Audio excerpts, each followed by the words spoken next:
Champion uses basic attacks, I also recommend using Lifesteal to help sustain while jungling. You must also have the summoner spell, Smite. This deals true damage to monsters and minions and is very important while securing jungle objectives. Also keep in mind, most marksmen are not efficient to jungle with, but for example Twitch, a marksman, is a good jungler because of his ability to turn invisible and sneak up on players. Now how do you jungle? Depending on your champion, you will choose either the physical damage or magical damage page I listed in the previous video, or one that is customized by you. Get into game and begin. There are a lot of important things to note while jungling.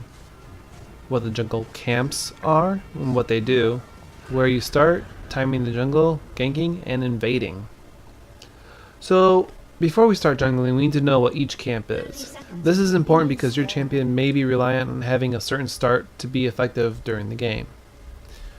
The locations of the mini camps, or lesser monsters, are White, Giant Wolf, Wraith, and Big Golem. They offer gold and experience. Ancient Golem offers gold, experience, and Crest of the Ancient Golem. This unit regens 25 flat mana regeneration per 5 seconds and 0.5% of their maximum mana or energy per second. They also have 10% cooldown reduction on their abilities. If slain, this buff transfers to the killer. Lizard Elder offers gold, experience, and Blessing of the Lizard Elder.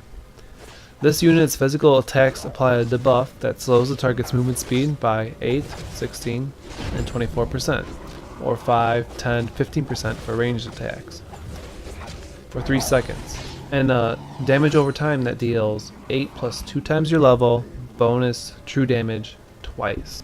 If the buff holder is slain, this buff is transferred to the killer. Dragon offers scaling gold and experience to all teammates, not just your champion. Baron Nashor offers 300 gold, 900 experience points, and Exalted with Baron Nashor. This grants up to 40 ability power, up to 40 attack damage, 3% of your max health and health regeneration per 5 seconds, 1% of your max mana and mana regeneration per 5 seconds.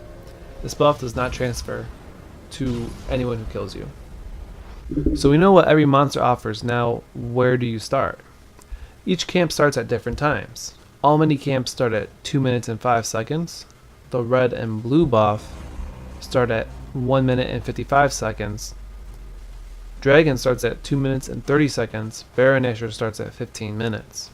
All junglers during Season 4 should start at either red or blue buff. This is dependent on what the enemy's team composition is compared to yours, also comparing to what champion you are playing.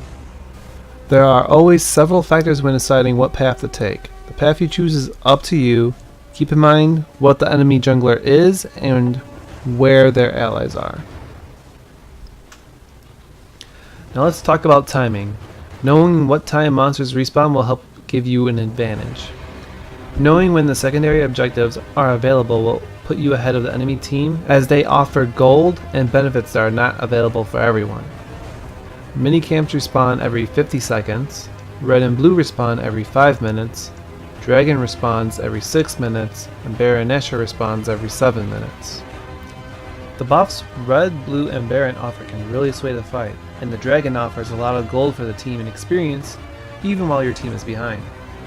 Gold obtained from Dragon can't be made up for compared to the towers. There are an equal amount of opportunities to take out towers. This is not the same with Dragon. So Dragon and Baron are both very important to secure during the game. So while managing timing of camps, you should also be looking for opportunities to gank the enemy. Ganking is ambushing the enemy essentially. Ganking is mostly done because you are in the fog of war, unable to be seen most of the time. Ganking is important because it gives your ally an advantage over the enemy champion, a gold and experience advantage, and the ability to push the tower when successful. Junglers can save their teammates because they are constantly roaming in the jungle killing the camps. They can react faster to problems in the lane their ally might be having. They make one-on-one matchups that are bad for their ally better because they can give the advantage to them. Don't forget that the enemy jungler will also be looking for opportunities to gank as well. You can counter gank by showing up to save your ally or turn the fight depending on which 2v2 or 3v3 is better during that part of the game, because champions scale better during the early game and others scale better during the late game. Jungling requires a lot of map awareness because you don't have to fight an enemy champion and last hit as much as laners. Knowing the timers and watching the minimap for your teammates help a lot. Knowing you have a situation in your advantage, for example, your mid laner is pushing the lane to the enemy mid laner's turret. You have the opportunity to invade the enemy jungler.